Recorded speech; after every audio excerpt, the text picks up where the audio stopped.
Well, I hope that you have had a good week thus far. I hope everything is just great in your life. If it's not, if you're hurting, if you're struggling, we, as always, we want to let you know that we love you and we're thinking about you and we're praying for you. If you are struggling and you are hurting and you need anything, please just ask us. Let us know what's going on in your life. So if we're not praying for you, we can be praying for you by name at least, and we just hope things get better for you. I'm excited tonight. We are not studying the book of James. We're not studying just a single lesson. We are starting our next book. Wednesday night, I asked the class, what book that everybody wanted to study. And the options were we could study some of 1st and 2nd Kings, we could study Ecclesiastes, we could study Job, or we could study the book of Philemon. And nobody had one book that they just wanted to study. Everybody wanted to study 1st and 2nd Kings or Job or Ecclesiastes or Philemon. So I said, all right, we'll study all of them. So I guess I know for the next probably the next year what we'll be doing. We're going to start with the book of Job. So if you haven't read Job chapters 1 or Job chapters 1 and 2 in a while, maybe pause the video, read some of Job chapter 1, but before next Wednesday night, maybe work your way through Job chapters 1 and 2. That's where we'll be for the next couple of weeks at least. In James, we were able to go verse by verse a lot, and sometimes we moved concept by concept, topic by topic. We're not going to be able to go verse by verse in the book of Job. Now, we'll spend some time talking about, a particular verse, maybe in our study, but we're going to have to go topic by topic, concept by concept in the book of Job, or we'll be in the book forever. So that's how we're going to do it. The book of Job is a very interesting and fascinating book. However, I don't think a lot of people study the book of Job. Now, you might be thinking, well, hold on, Chase. No, that's not true. I like studying the book of Job. Well, okay, here's what I mean by that. I think a lot of us find Job chapters 1 and 2 very interesting. I mean, some wild things happen in Job chapters 1 and 2. But I think after Job chapter 2, we we might read it, but we certainly don't give a whole lot of thought to it. I mean, maybe you do, but I think a lot of people don't give a lot of thought to the speeches that are offered by Job's friends, and then the speeches that are offered by Job after those, and then not a lot of attention is given to Elihu's speeches. But then when God starts to speak, well, we're really interested in what God has to say. So we'll read the speeches of God, and then, we'll read the end of the book. We'll read the epilogue. And for most people, that's the book of Job. The book of Job consists of chapters 1 and 2, the speeches of God, and then the end of the book. And for a lot of people, that's the book of Job. But we can't understand the book of Job without thinking through the entire book. So those sections that we tend to shy away from, for whatever reason, we need to at least put in some effort maybe into trying to understand those things. Now, it's hard, and that is a reason I think most people stay away from a lot of the book of Job, because we like in the Bible when we read things and we know what's true. We can pick out, okay, this is what God's trying to tell me, and this is what's true. The book of Job, hard to tell.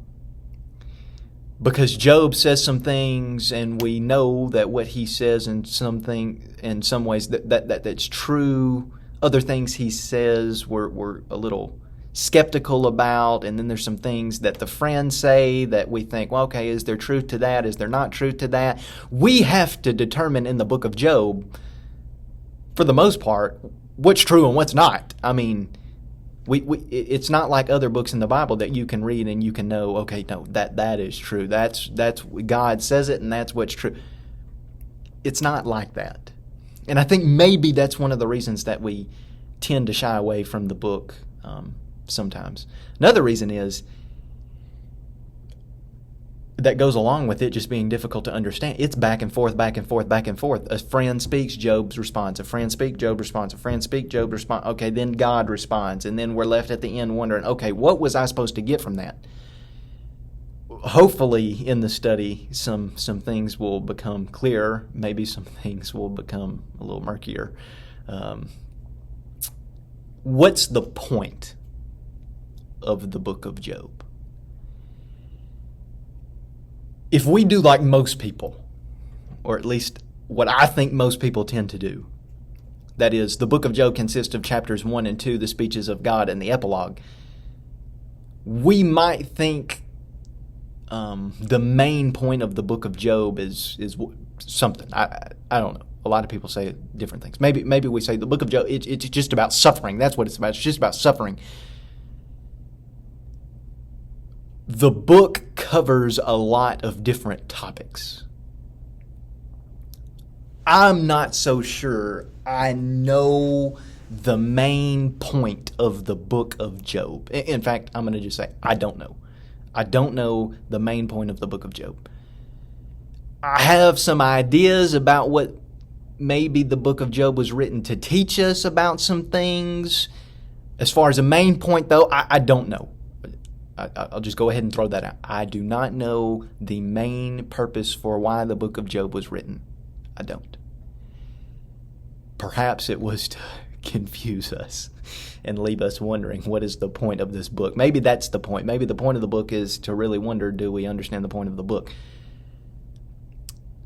Let's get in. Let's get into the book. Let's not spend any more time. We need some introduction. So let's go ahead and say this. What was the target audience for the book? What the author who wrote the book, who was he targeting as far as an audience? Well, the book explicitly gives us nothing, okay, to answer that question. But there's a scholar. His name is David Kleins. He's a biblical scholar at the University of Sheffield. He wrote a book, and he talked about that. What is the audience, the target audience of the book of Job? And like we said, explicitly the text doesn't say. We can infer some things, however, from the text. Okay, what can we? All right, we know that the book of Job was written to people that speak Hebrew. How do we know that? Well, if you said because the book is written in Hebrew, you would be right. At least a characteristic of the audience is they had to be Hebrew-speaking people. Why? Because the book was written in Hebrew, and Hebrews understand Hebrew. Okay. What about a male audience? Because that's the next characteristic of the audience that Klein suggests the book of Job was written to. A male audience. He says that because if you read the book of Job, there's not a lot of talk about women. You get Job's wife, and then his female daughters are mentioned towards the end of the book. Besides that, there's really no women that are mentioned in the book. Males, there's a lot of males in the book. So that might be another characteristic. Is it written to both males and females, or is it just written to males? Well, maybe that's something for us to think about. Also, the book is written to a highly literate audience, okay? This audience that was to receive the book from the author, the audience that the author had in mind, they had to be highly literate and highly intellectual. The book of Job uses vocabulary that is very, very rich and in a lot of instances is very difficult to understand. Poetry. If we come to the book of Job and we try to read the book of Job literally, we are going to draw some conclusions that just are not right, okay? There are poetic sections in the book of Job, and because there are poetic sections in the book of Job, that tells us we cannot just read the book literally. So, what about the target audience for the book of Job? Well, they needed to be Hebrew-speaking people. Maybe it was written primarily to males. Maybe. People had to have a broad vocabulary to understand the vocabulary that's used in the book of Job, but they also had to be able to understand poetry. Okay? Like we said also, they need to be intellectual people. They need to be able to track argumentation, all right? They needed to be able to say, okay, I know what Job's arguing, all right, and I know what Eliphaz is arguing, and I know what Bildad's arguing, and I know what Zophar's arguing, and I know what Elihu's trying to argue, and I think I understand what God's trying to argue. How do those arguments relate to each other? How do they differ from each other? The audience needed to be able to track argumentation. Also, it had to be an audience that the audience needed a lot of time. They needed to be able to stop reading when they wanted to stop reading and pick up the book when they want to pick up the book to read. They needed to be able to think. So, what was the target audience? Who was the target audience? A very, very narrow group of people. Okay. What does that tell us? What that tells us is maybe we need to caution ourselves when we read the book. Because we know the book was written, or at least we suspect, to a very, very select group of people that were highly literate, highly intellectual. They had a good grasp of the Hebrew language. Because of that, we might need to slow down when we read the book and really think about what we're reading and really dig into what we're reading in order to understand the book. Okay, so we've talked about the audience. What about the author? What do we know about the author? Well, from what we've said about the audience, the author must have been very, very brilliant. In fact, he must have been very great in what he did.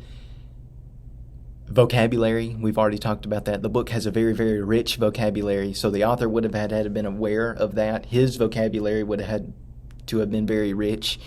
The way he sets up the book, where people have to track the argumentation of the different speakers and draw their conclusions of the book. You have to be very, very smart to do that. Do we know the author of the book of Job? No. The author of the book of Job is unknown. Really, what scholars tend to point out is the author had to have been very, very brilliant. He was very smart. What about the date? Do we know when the book of Job was written? Well, there's a lot of writing about this. Some people think the book was written in the 6th century, and some people think the book should be given a patriarchal date. That is, Job lived during the time of the patriarchs. There's different reasons for both. I was just going to throw out probably the two main viewpoints of when the book was written, and if you want to study that, maybe you can go find some material on that. How is the book of Job outlined? Well, if you want to get this down, get you a pen and some notebook paper and maybe write down the outline of the book of Job. I think it might help us. This comes from John Hartley's commentary on the book of Job. He says the outline is as follows. You have the prologue, okay? So if you're writing with your notebook paper and your pen, there it is. The first part of the book, it's the prologue. That's Job chapters 1 and 2. And then after the prologue, you get Job's curse lament, okay? It's the section where Job curses the day of his birth. He wishes that he was never born because his suffering is just so horrific. That's Job chapter 3, okay? So you have the prologue, that's Job chapters 1 and 2. Job's curse lament, that's chapter 3, and then you get the section of dialogue, okay? That's, Hartley says the dialogue. It's chapters 4 through 27, okay? That's when you get the speeches of the friends. And in those speeches, one friend will speak, then Job will respond. Then another friend will speak, and Job will respond. Then another friend will speak, and Job will respond. Okay, there's 3 cycles of speeches like that. All right, Eliphaz is always the first speaker. Then Job responds. Bildad is always the second speaker. Job responds. Zophar is always the third speaker. Job responds. All right, for 3 cycles, that's the way it is. Except on the third cycle, Zophar isn't given a third speech. Zophar only speaks in the first 2 cycles of speeches. All right, so that's the section of dialogue, chapters 4 through 27. Then you get the hymn to wisdom. All right, that's chapter 28. We'll talk more about that when we get to that, but that's chapter 28, the hymn to wisdom. All right, then in chapters 29 through 31, you get Job's avowal of innocence. Okay, Job is wanting to say in these chapters, I know that I've done nothing wrong. All right, we'll see. He's echoing himself all the way up to this point in the book, but right there in those chapters, Job is really saying, all right, I know I haven't done wrong. Then in chapters 32 through 37, we're introduced to this new figure, Elihu. Who is Elihu? Was he an Israelite? Was he the youngest speaker? Why does he speak so late? Those are some questions that we might ask in Elihu's speeches, but nevertheless, he's in there, chapters 32 through 37, the Elihu speeches. Then in chapters 38 through 42, you get God's speeches. All right, this is the section that most of us focus on when we read the book of Job, because we want to understand what God has to say. Well, 38 through 42, chapters 38 through 42, that is where God speaks. Then we get the epilogue. The epilogue is chapter 42, verses 7 through 17. That is the nice, happy ending of the book of Job that causes us to scratch our head and think, what in the world was this book about? That's it. So I'll go through it one more time. You have the prologue, chapters 1 and 2, Job's curse lament, chapter 3, the dialogue, logical sections, chapters 4 through 27, the hymn to wisdom, chapter 28, Job's avowal of innocence, chapters 29 through 31, the Elihu speeches, chapters 32 through 37, the God speeches, chapters 38 through 42, and the epilogue, chapter 42, verses 7 through 17. Okay, that is a good outline of the book of Job. Now, we've talked about it a little bit. What is the book of Job all about?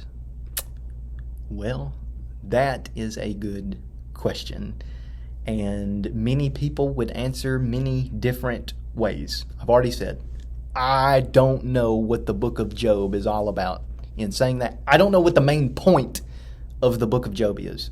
I have some ideas, but I don't know what it is. For one, I think the book of Job is meant to challenge a person when a person's personal experience doesn't match their belief in God. And we'll talk about that more. So I think one of the things the book of Job challenges is what does a person do when their personal beliefs do not match or their reality, that's better. Their reality does not match up with their belief in God. What do?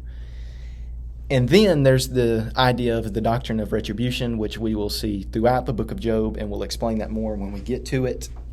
But it really challenges the idea of the doctrine of retribution. Now, John Hartley, the guy that I mentioned, has an outline. He says there are 6 main themes in the book of Job. The first theme. The first theme is it seeks to communicate that a righteous person may suffer. Okay. The second theme, the dimensions of human suffering are broad. What does he mean by that? Well, Job just doesn't experience physical pain. He experiences physical pain, emotional pain, social pain, spiritual pain. He loses his wealth and children in a single day, all right? Emotional and social pain right there. He's attacked by a horrible disease at the end of chapter 2. Okay, physical pain. He's alienated by his friends and family, and he sits on the ash heap outside of the city wall. Okay, social and emotional pain. He's curious and saddened by God's silence in the book. spiritual pain. Job suffers physically, socially, emotionally, and spiritually. Another theme that we notice, that Hartley notices, is a righteous person's struggle to overcome suffering. What does a righteous person need to do when they suffer? Also, the qualifications to the doctrine of retribution. Is the doctrine of retribution an absolute principle? Does it have exceptions? Well, maybe that's a topic that's really discussed in the book. It's not maybe, it is a topic that's discussed. The question of theodicy, and then you have the encounter with God. We're at 20 minutes. Next week we will dive right into Job chapter 1. I hope that you have a great rest of the week. I can't wait to see everybody Sunday. God bless.